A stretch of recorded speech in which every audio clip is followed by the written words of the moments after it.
Hey, so I want to do the Dawnbringer video update on the final day of the play-in group stage. Now, I'm shooting this from my phone because I am out traveling. It's Thanksgiving this weekend in Canada. Yes, we do Thanksgiving at a different time than the US, and if you haven't learned that before, well, here's your opportunity to get educated a little bit. Yeah, I didn't do a video yesterday. I apologize for that. It's because I was traveling. The games went so long, I just didn't have time to shoot that video and put it out before leaving to travel. But here I am, and I figured better to upload something from my phone instead of having 2 days of not at all. But yeah, a much faster day than yesterday. Still two best of fives, but two 3-0s this time instead of two 5-game series. And I appreciate that. Both because it reduced my stress level on the Cloud9 series and because it's just shorter and there's been so much already. And now we have 1 day off and then a whole bunch more 8-game days. And I think, man, it's going to be a lot again. But let's talk about what happened today. So first of all, of course, there's all the issues with Beyond Gaming with Mawan and his gambling leaks and suspension and all of that. So that series is a bit of a write-off in some ways. There is some stuff we can take away from it. Mostly that Hanwha did not stomp it nearly as hard or as cleanly as they should have under the circumstances.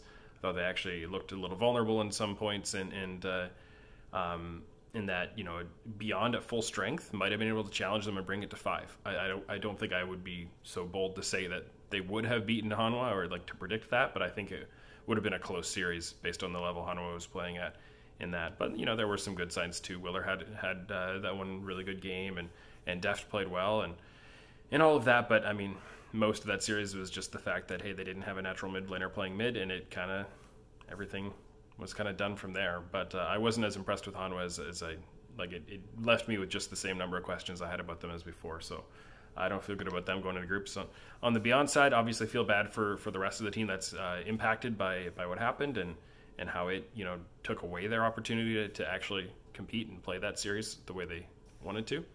But I thought I in the write-up version of this, I shout out Husha, and I think that obviously Doggo is good, and Liang did some good stuff, and that whole team, I just feel bad for them, but I wanted to give some credit to the members that did their best and showed up for the tournament.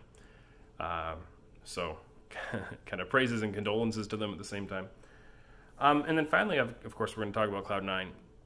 And obviously, game 1 was very back and forth, and looked pretty shaky right off the start. In the first 2 games, Sven and Vulcan gave up deaths in lane. They came back and got some back, and overall did okay. I thought it was very interesting. I tweeted a lot about it. Vulcan being on the Nami, how it's very kind of out of character for him in a way. Like, you're much more used to seeing him on the Nautilus, Leona, Alistar, tanky, roaming, engager, playmaker. Every member on that, I've been saying all year, every member on Cloud9 knows how to pull the trigger and make a big play, and that's one reason that they're able to make comebacks like they did in game 1. Why they're able to fight out of any game, and it also can bite them because sometimes they go for stuff, and I've talked about this in the past week, going for plays or fights that they shouldn't have, or sniffing out maybe there's a play here and getting caught for it. But it was interesting seeing Vulcan on the Nami, and then he still made some of these roams to kind of towards mid lane or position in lane in certain ways that I thought that had that mindset of if this was Alistar, this would be a really good place to stand, but as a Nami, you're going to get caught and killed. Or trying to flank into mid lane for this engage at this point or whatever it is. It just felt a little like he wasn't quite in the Nami mindset, and that's why I think I tweeted this after the game as well. Like, hey, if you're trying to add that to your play style in time for groups, so that other teams can't just so they have to respect it in the picks and bans, right? And give yourself a little bit more power in the draft phase, then now's the right time to do it. And if you because you want those other teams, depending on what info they've gotten out of scrims or whatever, to give you credit that this is something you might be able to pull out. And when it didn't go very well in game 1, I thought it made a lot of sense. Of course, you go away from it in game 2. They did the Aphelios Thresh. That went much better. It was much more kind of within the comfort zone, it seemed. But then going back to it for game 3, when you had the games to spare. If it really, really went bad, you can come back and win game 4 with more comfort, but this was a chance to kind of redeem that performance and say, if you bring out a Nami and have a bad game, like a Lucio Nami lane, have a bad game, then you've removed that need for the other teams to feel threatened by it and actually hurt your chances in draft. It would have been better to not show it at all, and then they still think, oh, maybe he can play it. So to come back and have a good game on it meant that, okay, maybe that respect is back. You have to re-earn it because you gave some of that away. So I felt good about them bringing it back and having a better showing on it. But the bigger story to me, I think the Blabber-Olaf game, of course, was a huge thing. And in the written version of this, I go off a little bit on, needing to respect Blabber a little bit. And I'm never going to apologize for trying to hype the North American domestic players. And I'm very intentional about that I'm excited about players like Blabber and Vulcan and Tactical and others like this who are North American domestic players, not like grandfathered in domestic players, and I don't have anything against the non-North American players. I'm excited about them too, but for the long-term future of the LCS, we need to be growing and celebrating these players who came up from within the North American region and have more and more of those, because that's how we get long-term sustainability in the league. And I just want to see these guys get respected for what they have been able to achieve, and not have people define them by their worst moments, but balance them between their worst and best, and get excited about their best and their good showings. And today I thought there was a lot to be excited about with Blabber.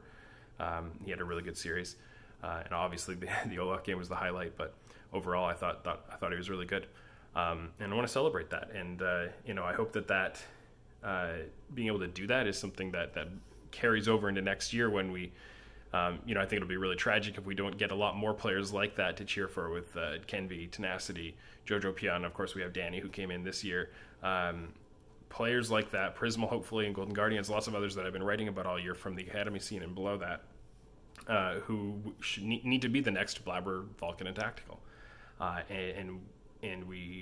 just want to make sure that people are excited about that and positive about it and looking in the right direction. So I think I sometimes harp on this a little bit too much and maybe get a little one note, but it's something that's very important to me and I think is super important for the long-term future of North American League of Legends. So I think that's everything that I wanted to get at from today. Hope you enjoyed that.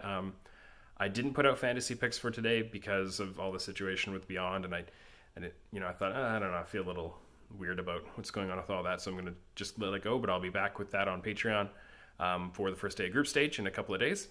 I'm very excited for it, so let's get ready for that. Thanks for watching, and we'll tune in a couple of days from now. Thank goodness for a day off and I can sleep in.